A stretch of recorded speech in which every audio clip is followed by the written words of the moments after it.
नमस्कार, first India की इस खास पेशकश में आप सभी का स्वागत है और आपके साथ मैं हूं सुषमा। खबर चाहे नीति की हो या फिर राजनीति की, शासन से जुड़ी हो या प्रशासन से, सदन से सचिवालय तक की हर वो खबर जो निकली तो सियासी या सरकारी गलियारों से है, लेकिन उस खबर का आपसे सरोकार है।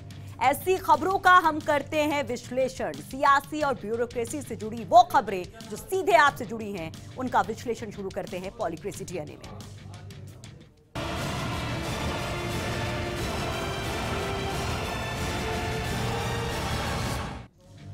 और पॉलीक्रेसी डीएनए की शुरुआत सीएम के दिल्ली दौरे के साथ। तो देश की राजधानी दिल्ली में आज सियासत के दो जादूगरों की मुलाकात हुई। सीएम अशोक गहलोत ने पीएम मोदी से मुलाकात की। गहलोत ने मुलाकात को अच्छा बताया। सीएम गहलोत की प्रधानमंत्री नरेंद्र मोदी से संसद में पीएम कक्ष में मुलाकात हुई, जहां रिफाइनरी और मेट्रो सहित 5 साल से लंबित पड़े कार्यों पर चर्चा की गई। मुलाकात के बाद सीएम अशोक गहलोत ने कहा कि पीएम के साथ मुलाकात अच्छी रही और यह भी कहा कि पिछले 5 साल में पूर्व सीएम राजे ने रिफाइनरी, बांध परियोजना, आदिवासियों की ब्रॉडगेज सहित मेट्रो प्रोजेक्ट को रोककर प्रदेश का नुकसान किया। मुख्यमंत्री ने कहा कि पीएम को उस पत्र की कॉपी भी दी है जिसमें किसानों की सहायता हेतु आग्रह किया था। गहलोत की संसद में ही केंद्रीय मंत्री गजेंद्र सिंह शेखावत से भी मुलाकात हुई। यहां पर भी विकास के मुद्दों को लेकर चर्चा की गई। तो ये मुलाकात बेहद खास रही प्रधानमंत्री और मुख्यमंत्री की, जिसकी तस्वीरें देखकर हर कोई ये कयास लगा रहा है कि अब राजस्थान का विकास तेजी से आगे बढ़ेगा। प्रधानमंत्री जी से मुलाकात जो है हमारी परंपरा रही है। जब नई सरकार बनती है तो राष्ट्रपति महोदय से, प्रधानमंत्री जी से कर्तव्य कौल भी करना चाहिए। जो परंपरा पुरानी रही है उसको निभाना मेरा फर्ज था। तो मैं मिला, राष्ट्रपति जी से मिला और प्रधानमंत्री जी से मिले, बातचीत करी और साथ में हमने बताया किस प्रकार से राजस्थान की जो बड़ी योजनाएं थी हमारी, रिफाइनरी उनको खुद को मालूम है, वो खुद आए थे शुभारंभ करने के लिए। उसके बाद मैंने एक मीटिंग भी करी है अधिकारियों के साथ में, केंद्र के, राज्य के चेयरमैन भी थे। तो हमने कहा कि टाइम बाउंड रिफाइनरी का काम पूरा हो वहाँ पर। जो अनावश्यक 5 साल तक डिले कर दिया गया, कोई कारण नहीं था। 26% भागीदारी जब हमने किया था तब भी थी 5 साल पहले, और 5 साल बाद में भी 26% भागीदारी है। जबकि वसुंधरा जी ने खूब प्रचार किया कि पानी हमारा, तेल हमारा, बिजली हमारी, ज़मीन हमारी, और 26% क्यों रखी अशोक गहलोत ने। आज हम पूछते हैं उनको वही कि आपने भी 5 साल बाद में 26% भागीदारी क्यों रखी। पर ये तमाम बातें जब ध्यान में आती है तो प्रधानमंत्री जी को मैंने कन्वे किया किस प्रकार से रिफाइनरी का काम जो ब्रॉडगेज थी आदिवासियों, रतलाम से डूंगरपुर वाले बांसवाड़ा, अपने धौलपुर से सरमत्रा करौली होते हुए गंगापुर, अजमेर नशीराबाद से होते हुए टोंक होते हुए सवाई माधोपुर, बड़े बड़े प्रोजेक्ट थे। हमारी मेमो कोच फैक्ट्री थी। काम सब होते ही नहीं होते, परंतु मैंने कहा कि प्रयास भी नहीं किए गए राजस्थान सरकार द्वारा। ये बहुत अनफॉर्चुनेट है। अब मैं आपको लिख के दे रहा हूँ, कृपा करके आप इसको आगे बढ़ाएं। और इससे पहले मुख्यमंत्री अशोक गहलोत ने दिल्ली में केंद्रीय मंत्री उमा भारती से भी मुलाकात की और सीएम गहलोत से मुलाकात के बाद केंद्रीय मंत्री उमा भारती ने कहा कि राजस्थान को राशि दी जाएगी। पेयजल के लिए 1 सप्ताह के अंदर 400 करोड़ रुपए की राशि जारी होगी। अच्छी चर्चा हुई मंत्री जी से और बहुत पॉजिटिव वे में इन्होंने हमें आश्वासन दिया है।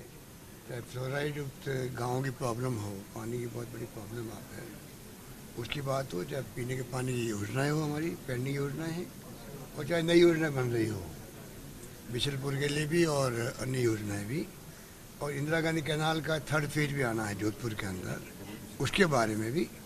और वाटर टेबल बढ़ गया जोधपुर का, ऊपर आ गया, वो सब चिंता का विषय बना हुआ जोधपुर के लिए। माननीय मुख्यमंत्री जी आए हैं, हमने उनको कहा है कि भारत में सबसे ज्यादा पीने के पानी के संकट से जो कोई राज्य जूझता है वो राजस्थान है, और इसलिए हमारा जो मंत्रालय है ड्रिंकिंग वाटर का, वह पूरी तरह से राजस्थान का सहयोग करेगा। हम इसमें हर तरह से राजस्थान को पीने के पानी के समाधान के लिए सहयोग करने के लिए तैयार हैं। तो वहीं लोकसभा चुनाव के लिए उम्मीदवारों का चयन भी शुरू हो चुका है, काउंटडाउन शुरू हो चुका है। इसके लिए लोकसभा चुनाव में टिकट के मापदंडों और संभावित उम्मीदवारों पर चर्चा के लिए बुधवार को पीसीसी में कांग्रेस की प्रदेश चुनाव समिति की अहम बैठक होगी और बैठक में पीसीसी चीफ सचिन पायलट की अध्यक्षता में तमाम तरह के मंथन होंगे, जिसमें मुख्यमंत्री अशोक गहलोत सहित 40 से ज्यादा कांग्रेसी दिग्गज मौजूद रहेंगे। इस पर एक खास रिपोर्ट आपको दिखाते हैं। मिशन 25 की तैयारियों में जुटी कांग्रेस। कांग्रेस के दिग्गज जुटेंगे जयपुर में। लोकसभा चुनाव पर होगा महामंथन। प्रदेश चुनाव समिति की होगी पहली मीटिंग। उम्मीदवार चयन के मापदंडों पर चर्चा होगी। सभी 25 सीटों के दावेदारों पर होगा मंथन। विधायकों की उम्मीदवारी को लेकर होगा फैसला। राहुल गांधी के पास भेजे जाएंगे 25 सीटों के पैनल। केंद्रीय चुनाव समिति लगाएगी अंतिम मोहर। कांग्रेस ने उम्मीदवारों का चयन करने के लिए काफी समय से तैयारी शुरू कर दी थी। जिला स्तर से लेकर जयपुर तक मीटिंगों का दौर चला। दिल्ली में भी 2 दिन पहले बड़ी मीटिंग हो चुकी है। अब औपचारिक रूप से चुनाव समिति की पहली मीटिंग होगी। हालांकि विधानसभा चुनाव के दौरान बनी चुनाव समिति ही फिलहाल काम करेगी। समिति की बैठक में लोकसभा उम्मीदवारों के चयन के मापदंडों पर चर्चा की जाएगी। मौजूदा विधायकों को लोकसभा चुनाव लड़वाने को लेकर भी इसी बैठक में चर्चा होनी है, क्योंकि अभी तक उन्हें लेकर कोई स्थिति साफ नहीं है। हालांकि अंतिम फैसला राहुल गांधी पर ही छोड़ा जाएगा। लोकसभा टिकट पर आखिरी फैसला केंद्रीय चुनाव समिति और राहुल गांधी को करना है। कांग्रेस में करीब 5 लोकसभा सीटों पर विधायकों के नाम चल रहे हैं।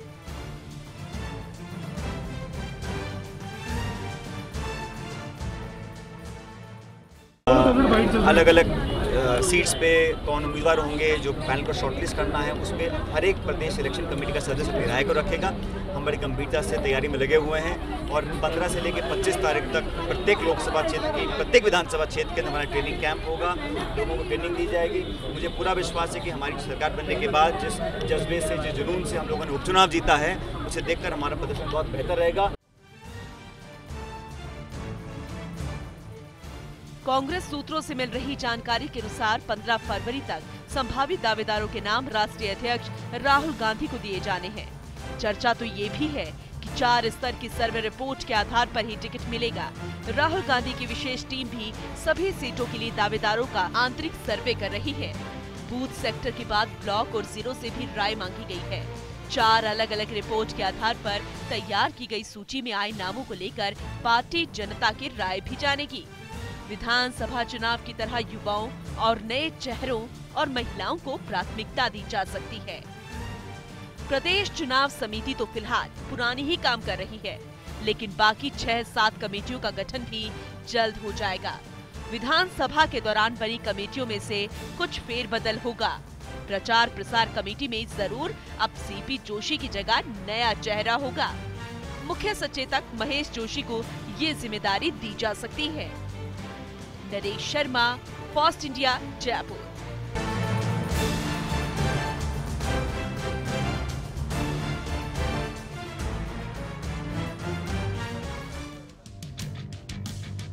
तो पीसीसी में जो कल अहम बैठक होनी है उस पर हमारी नजर रहेगी। उस बैठक से जो कुछ भी सार निकलेगा मंथन से, उस पर भी हम बात करेंगे, कल एनालिसिस करेंगे। लेकिन आज की जो सियासी बड़ी खबरें उनके एनालिसिस करते हैं। सबसे पहले बात करते हैं गुर्जर आंदोलन की, जो कि 2 फाड़ होता दिखाई दे रहा है। कर्नल बैंसला से अलग हुआ है हिम्मत सिंह का गुट। गुर्जर आरक्षण संघर्ष समिति से इन्होंने किनारा कर लिया है। हिम्मत सिंह ने बैंसला पर गंभीर आरोप भी लगाए। हिम्मत ने कहा कि बैंसला स्वार्थ की राजनीति करते हैं, अपने स्वार्थ के लिए कौम को नुकसान पहुंचाया। यानी कि अब कहा जाए कि गुर्जर आरक्षण संघर्ष समिति का ये जो आंदोलन है वो कमजोर पड़ गया है तो गलत नहीं होगा। इसके पहले भी हमने तस्वीर देखी थी कि किस तरह से यह आंदोलन कमजोर पड़ा था। बिधुड़ी ने भी कई तरह की बयानबाजी की थी और अब एक और गुट यहां पर सामने दिखाई देता है।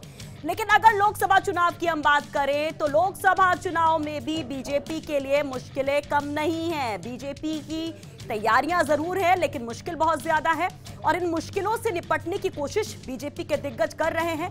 कल बीजेपी की अहम बैठक भी होनी है और 8 फरवरी को जेल भरो आंदोलन जो होना है उसको लेकर बातचीत की जाएगी, मंथन किया जाएगा कि कैसे इससे खामियां बनाया जाए। 9 फरवरी को प्रबुद्ध जन नागरिक सम्मेलन होगा और 10 से 12 फरवरी तक समर्पण दिवस भी मनाएंगे। तो 8 फरवरी को जेल भरो आंदोलन और उसके बाद कई और कार्यक्रम है जिसकी पूरी फेहरिस्त हम आपको बता रहे हैं कि किस तरह से बीजेपी के दिग्गज लगे हुए हैं लोकसभा चुनाव की तैयारियों में। लेकिन यहाँ पर दावेदारी बहुत सारी है। यहाँ पर कई ऐसे विधायक हैं जो सांसद का चुनाव लड़ने की इच्छा रखते हैं। चलिए अब उनकी बात हम करते हैं। दरअसल सांसद की रेस में बीजेपी विधायक आगे दिखाई देते हैं, जिसमें एक महिला विधायक भी दिखाई देती है, किरण माहेश्वरी जी। हाँ, ये लोकसभा का चुनाव लड़ सकती हैं। राजसमंद और भीलवाड़ा से इनके नाम की चर्चा हो रही है। अभी राजसमंद से वो विधायक हैं और अजमेर से भी चुनाव लड़ सकती हैं, ये भी चर्चा है। लेकिन ये तय है कि विधायकों को चुनाव मैदान में उतार करके बीजेपी कुछ मुश्किलों को हल करने की कोशिश करेगी।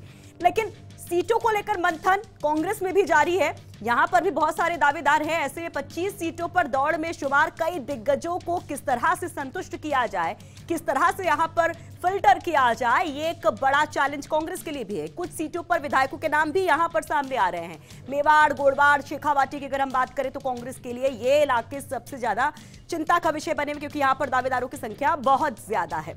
लेकिन इन सबके बीच में कई लोग और उम्मीद लगाकर बैठे हैं, जरा उनकी भी बात करते हैं। राजेंद्र चौधरी एक नाम, चलिए उनका जिक्र करते हैं जो पुनर्वास की उम्मीद लगाकर बैठे हैं। 2 लोकसभा सीटों से दावेदारी वो भी कर रहे हैं। पाली और अजमेर से वो अपना दावा ठोक रहे हैं। सचिन पायलट कैंप के माने जाते हैं चौधरी, सचिन पायलट के बेहद करीबी माने जाते हैं और जब पीसीसी की बैठक होगी तो माना जा रहा है कि उनके नाम पर भी चर्चा की जाएगी। लेकिन इन सबके बीच में अब बीजेपी के दिग्गज का भी जिक्र करते हैं जो कि केंद्रीय मंत्री भी हैं, कैबिनेट मिनिस्टर भी हैं। हम बात करें अरुण जेटली की। अरुण जेटली जयपुर से चुनाव लड़ सकते हैं। बीजेपी के सूत्रों से ये बड़ी खबर मिल रही है। हालांकि पिछले लोकसभा चुनाव के वक्त भी ऐसी ही चर्चा जोरों पर थी। उस समय जेटली ने अमृतसर से चुनाव लड़ा था और अपना पहला ही लोकसभा चुनाव हालांकि वो हार भी गए थे। लेकिन अब जेटली का मन है कि एक बार लोअर जो पार्लियामेंट है, निचला जो सदन है, उसमें वो जरूर पहुंचे। लेकिन इन सबके बीच में एक बड़ी खबर आ रही है। प्रियंका गांधी से जुड़ी हुई बड़ी खबर। लखनऊ से करेंगी यूपी का आगाज वो।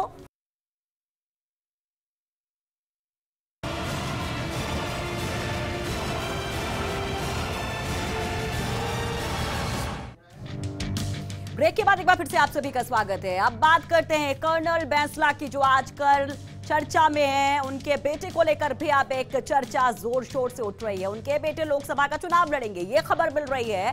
टोंक, सवाई माधोपुर और जयपुर देहात से उनका दावा देखने को मिल रहा है और बीएसपी के संपर्क में होने के संकेत मिल रहे हैं। तो अगर बीएसपी के टिकट पर वो लोकसभा का चुनाव लड़ने का कोई अनाउंसमेंट करते हैं तो उसमें हैरान होने वाली बात कतई नहीं है। फर्स्ट इंडिया ने आपको इसके संकेत पहले ही दे दिए हैं। चलिए अब बात करते हैं जयपुर नगर निगम की। बीजेपी पार्षदों से जुड़ी ये बड़ी खबर। मेयर के चुनाव में क्रॉस वोटिंग करने वाले पार्षदों पर कार्रवाई पार्टी नहीं करेगी। लोकसभा चुनाव से पहले इस तरह की कोई कार्रवाई नहीं होगी। दरअसल कार्रवाई से पार्टी को लोकसभा में नुकसान हो सकता है, चुनाव में नुकसान हो सकता है। वहीं क्रॉस वोटिंग करने वाले पार्षदों की अधिक संख्या भी इसकी एक बड़ी वजह बताई जा रही है। इसलिए पार्टी ने फिलहाल कार्रवाई नहीं करने का मन बनाया, यानी कि कुछ दिनों तक तो पार्षदों को राहत मिल गई है। लेकिन हाँ, कांग्रेस को राहत नहीं है। कांग्रेस के लिए एक बहुत बड़ी चिंता है, बहुत बड़ा अगर हम परेशानी का सबब कहें तो मेवाड़ और वागड़ है। आला कमान को यहां पर उपयुक्त उम्मीदवार नहीं मिल रहे हैं। गुटबाजी में फंसे हैं 2 दिग्गज नाम, रघुवीर मीना और ताराचंद भगौरा की बात हम कर रहे हैं जो कि गुटबाजी में फंस गए हैं। भीलवाड़ा में भी गुटबाजी का आलम सर्वोपरि है। यहां पर भी जमकर गुटबाजी हो रही है और ऐसे में आला कमान के लिए बहुत मुश्किल है कैंडिडेट का सिलेक्शन करना यहां पर। लेकिन हाँ, राजस्थान की सियासत में हरियाणा की भी एंट्री इस बार हो रही है। जेजेपी की हम बात कर रहे हैं। जननायक जनता पार्टी की जाट बाहुल सीटों पर चुनाव लड़ने का इरादा इस पार्टी की तरफ से जाहिर किया गया है। आपको बता दें कि अजय चौटाला ने अपने दोस्त को इसका जिम्मा सौंपा है। राजस्थान की कमान संजय चोपड़ा के पास होगी जो कि अजय चौटाला के काफी पुराने मित्र हैं और शेखावाटी की 2 सीटों पर जेजेपी यानी कि जननायक जनता पार्टी चुनाव लड़ सकती है। आपको बता दें कि ओम प्रकाश चौटाला के परिवार में विघटन के बाद ये पार्टी अभी हाल फिलहाल में बनी है जो अब राजस्थान में भी अपने हाथ आजमाने की कोशिश करने लगी है।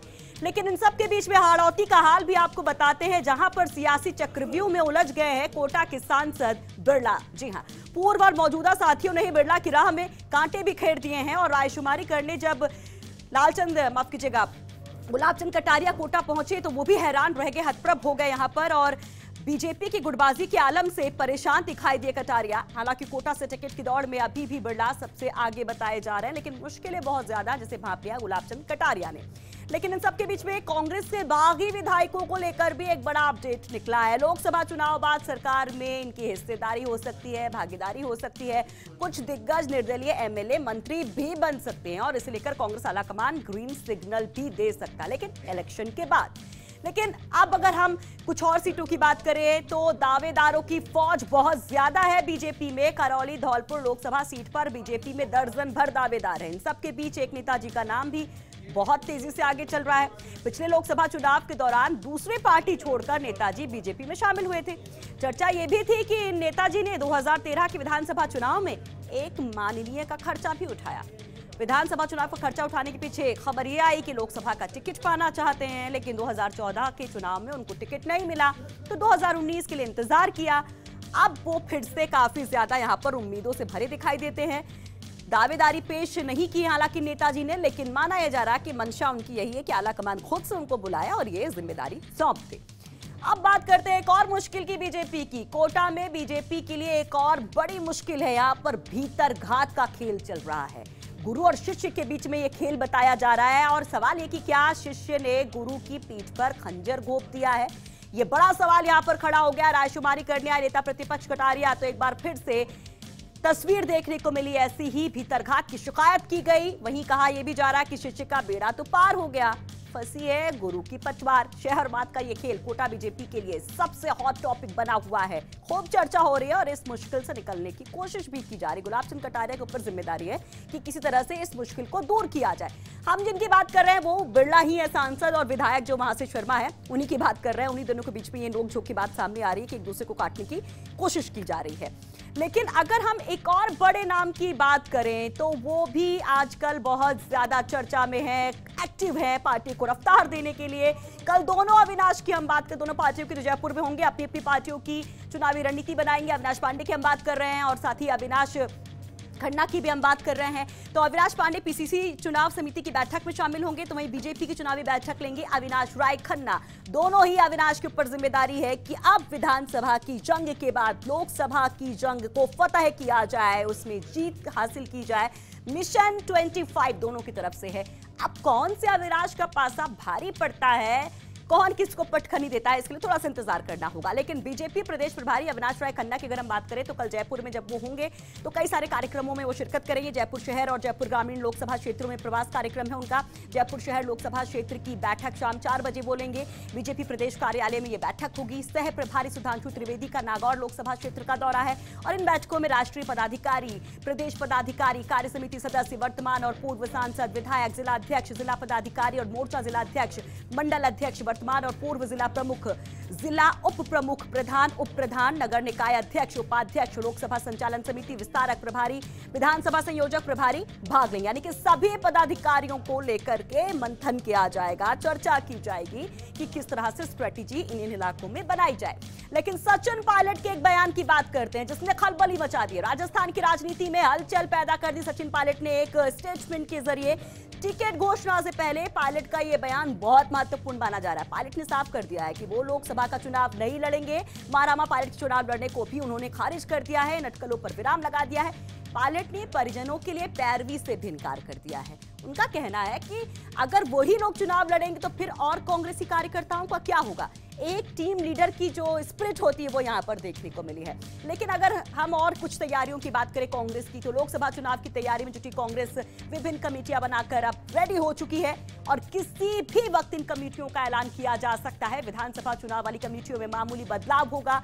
सीपी जोशी की जगह महेश जोशी को जिम्मेदारी मिलेगी, ये खबर मिल रही है। प्रचार प्रसार कमेटी की जिम्मेदारी उनको दी जा सकती है। घोषणा पत्र कमेटी का हालांकि गठन नहीं होगा। तो ये अहम खबरें, सियासी खबरें जिनकी तह तक जाने की कोशिश हमने की, एनालिसिस की कि इन खबरों का मतलब क्या है। फिलहाल के लिए इस बुलेटिन में इतना है, लेकिन चलते चलते आपको छोड़े जाते हैं टेढ़ी नजर के साथ।